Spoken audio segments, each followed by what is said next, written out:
दिया सीझा मुंडा प्रस्तुत करने प्रथम आम गोटे गिना पानी देवा। पानी फुटले आम 1 चामच लुण देवा। जंतनी प्रस्तुत करने चावल मुंड को धीरे धीरे पकाई जंतनी प्रस्तुत करें। जंतनी प्रस्तुत हो गला ठंडा करने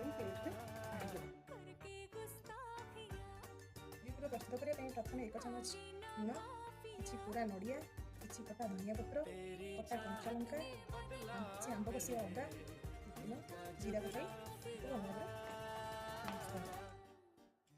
जंतनी ठंडा हाँ आम यहीपरी भाव में चकटा यहीपरी भाव में पूर दे पिठा गुड़ी को तैयारी करवा। 20 मिनट सीझा छाड़ीदेवा।